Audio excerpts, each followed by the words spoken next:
जंगल में सूखे पत्तों की टूटने की आवाज आई। चल चल।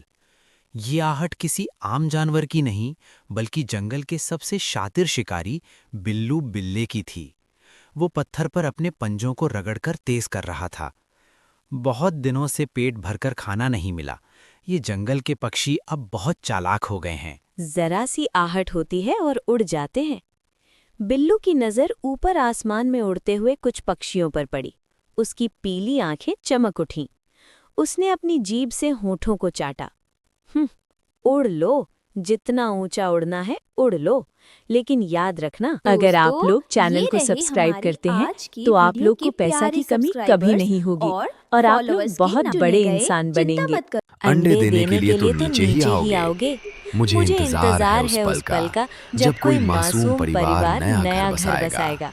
उनका नया घर और मेरा पुराना शिकार। बिल्लू ने जोर से एक सूखे पेड़ के तने पर पंजा मारा। उसका इरादा साफ था। आज जंगल में किसी की जान खतरे में पड़ने वाली थी। जंगल के एक कोने में जहाँ ऊंचे और घने हरे बांस उगते थे, वहाँ रानो और टुन्नू अपने सपनों का घर बनाने की जगह ढूंढ रहे थे। दोनों बहुत गरीब थे। रानो, देखो, ये हरे बांस का झुंड हमारे लिए सबसे सुरक्षित रहेगा। चिकना है, ये बहुत चिकना है, इस पर कोई भी आसानी से चढ़ शिकारी नहीं पाएगा। इस पर आप सही कह रहे हैं, और हवा चलने पर ये झूलता भी है, जैसे कोई झूला हो। हमारे बच्चे यहाँ बहुत खुश रहेंगे। अपना घर बनाने के लिए दोनों ने दिन रात एक कर दिया। एक एक तिनका जोड़ना उनके लिए महलों को बनाने जैसा था। आज बहुत धूप है, आपको थोड़ा आराम कर लेना चाहिए। आप सुबह से काम कर रहे हैं। आराम करने का समय नहीं है रानो, जल्द ही बारिश का मौसम आने वाला है। मुझे तुम्हारे और हमारे आने वाले बच्चों के लिए छत तैयार करनी ही होगी। मेहनत रंग लाई। घोंसला तैयार था और उसमें रानो के 3 प्यारे अंडे रखे थे।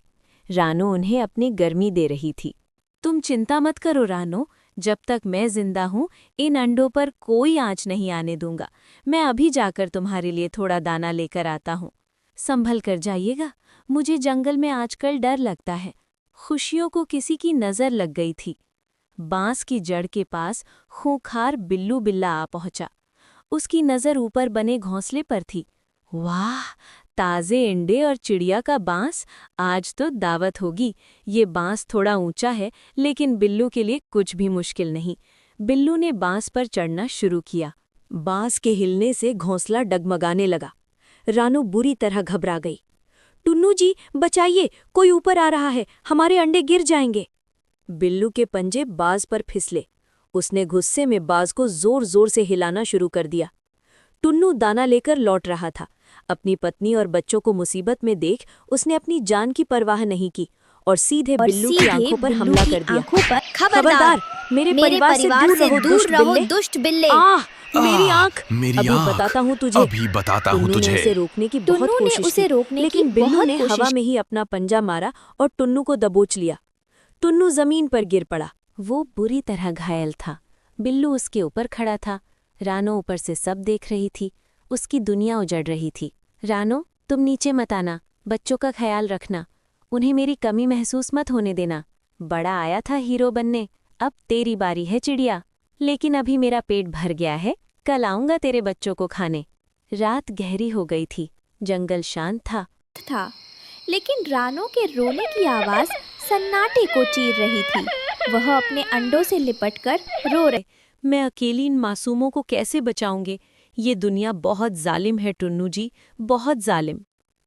अगली सुबह भूख से बेहाल रानो सबसे पहले अपने पुराने पड़ोसी हरिया तोता और उसकी पत्नी हरियाली तोती के घर पहुंची। उसे उम्मीद थी कि वे उसकी मदद जरूर करेंगे। हरिया भैया, हरियाली भाभी, मेरे पति अब नहीं रहे। मुझे अपने भूखे बच्चों के लिए दाना लाने जाना है। क्या आप थोड़ी देर मेरे अंडों का ध्यान रख लेंगे? देखो रानो, हमें तुम्हारे साथ सहानुभूति है, लेकिन हम उस खूंखार बिल्ले से पंगा नहीं ले सकते। हमारे भी छोटे बच्चे हैं, हम अपनी जान जोखिम में क्यों डालें? हाँ रानू, हरियाली ठीक कह रही है, तुम जाओ यहाँ से। अगर बिल्ले ने तुम्हें यहाँ देख लिया तो वो हमारे पीछे भी पड़ जाएगा। रानो की आंखों में आंसू थे, लेकिन उसने हार नहीं मानी। वो उड़कर बंटी कबूतर और बबली कबूतरी के पास गई। बंटी भाई, आप तो टुन्नू जी के दोस्त हैं ना? मेरी मदद कीजिए, बस कुछ देर की बात है, वरना मेरे अंडे उस बिल्ले का शिकार बन जाएंगे। रानू, दोस्ती तब तक अच्छी लगती है जब तक जान पर ना आए। वो बिल्लू बहुत चालाक है, हम तुम्हारी मदद करके अपनी मौत को नहीं बुला सकते। माफ करना रानू, तुम कहीं और मदद मांग लो, हमें अपनी जान बहुत प्यारी है। हर तरफ से ना सुनने के बाद रानू अपनी आखिरी उम्मीद लेकर बुलबुल के पास गई। बुलबुल बहुत दयालु थी, लेकिन वो खुद बहुत बीमार लग रही थी। बुलबुल बहन, सबने मुझे ठुकरा दिया। क्या तुम मेरे जाने के बाद मेरे घोंसले पर नजर रखोगी? हाँ रानो, तुम चिंता मत करो। मैं चल तो नहीं सकती, लेकिन मैं कोशिश करूंगी। बुलबुल उठने की कोशिश करती है, लेकिन कमजोरी के कारण वापस गिर पड़ती है। उसका शरीर बुखार से तप रहा था।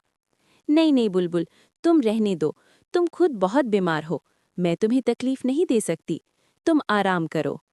दूर बैठे कालू कौवा और गोरी कौवी ये सब देख रहे थे। वीरानों का दर्द नहीं, बल्कि अपना नफा नुकसान सोच रहे थे।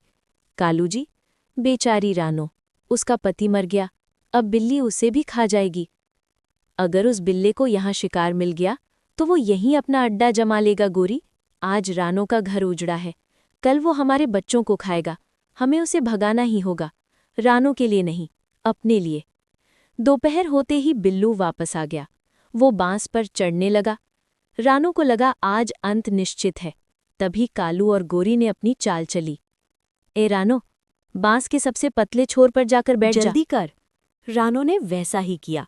जैसे ही बिल्लू उसे पकड़ने के लिए ऊपर लपका, रानो उड़ गई। बिल्लू का भारी वजन बांस नहीं सह पाया और वो स्प्रिंग की तरह मुड़ गया। तभी कालू और गोरी ने उसकी आंखों में धूल झोंक दी। बचाओ, मैं गिर रहा हूँ।